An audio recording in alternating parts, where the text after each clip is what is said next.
Vivek Srivastava, leader of the CPI with us. Lokesh Jindal, political analyst, leans towards the Congress party with us. And Arun Anand, columnist and author with us. Namaste, Jai Hind. Thank you to everyone for joining us here on this edition of The Right Stand. My first question to Mr. Tom Vadakkan of the BJP. Tom Vadakkan ji, Prime Minister perhaps a tad too harsh? Is the Congress really going to snatch the wealth of the people? Well, Anand, we are all in the communication business. When you address a rally, you have to communicate of the ground reality, the complexities of the committees and how it is to be distributed. The new marks on the block, Rahul Gandhi, has got it all mixed up. He talks about affirmative action. Now, let me plead his case. What does he mean by affirmative action? When he categorically says in Hyderabad, that very categorically it deals, affirmative action is for everybody who's downtrodden. But this affirmative action is directed towards a minority. Now, that has also been, clarified in the chain of command when Dr. Manmohan Singh said that the Muslims have the first right on the resources. I mean, it is verbatim. It is not the Prime Minister saying this. And what he has quoted is Manmohan Singh ji's quote. And he said, look, this distribution involves to people who have so many children. Now, that could be anybody. Now, the point remains, how do you go about this distribution? The litmus test, this is my view, can only be done if charity begins at home. And that is what the Congress party must do. The Congress Working Committee must declare their assets, their wealth, to a judicial committee that oversees the entire exercise with investigative power to begin with, and declare their wealth nationally, internationally, all kinds of wealth that they have accumulated over 70, 80 years. If this is put on record, and then start the process of redistribution of that wealth, we will be satisfied that this is they are setting an example.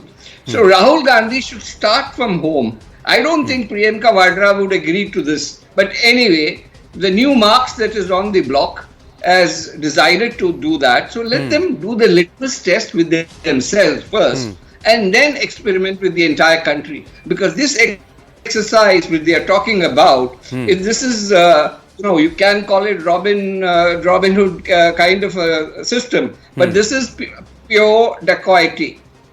You take wealth of somebody who has made it from sweat and blood.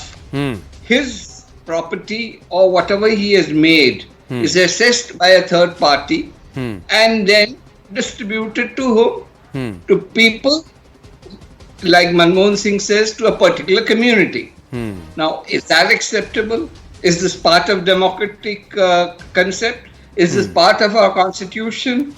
I mean, these are the larger questions Rahul Gandhi must answer. Every time election comes, he says something, and then he knows because he's not going to come to power. Right. He can get away with it. Okay. There is a larger, let Lokesh Jindal respond. Lokesh Jindal. Well, I can understand the compulsion to defend these statements. However, if we consider the ground realities, we see that today 1% of India's richest, they control 40% of total resources of the country. And this is highest since 1961. 1961 it was 22%, and that was highest since 1922. So today, when we consider after 100 years, we see there is more and more income inequality. There is larger concentration of wealth in the hands of few, deprivation of basic amenities to a large section of society, and a gross social and economic justice. Please tell me, sir, where is Rahul Gandhi wrong? If you talk about the Indian Constitution, Article 38 of the Indian Constitution, it calls for social and economic justice. If talking about social and economic justice is wrong, if talking about a redistribution of resources in such a manner that there must be fair and equitable accessibility and consumption of wealth, then I mean, there's something wrong with your understanding of our constitution, and there's something that is fundamentally wrong with your understanding of idea of justice.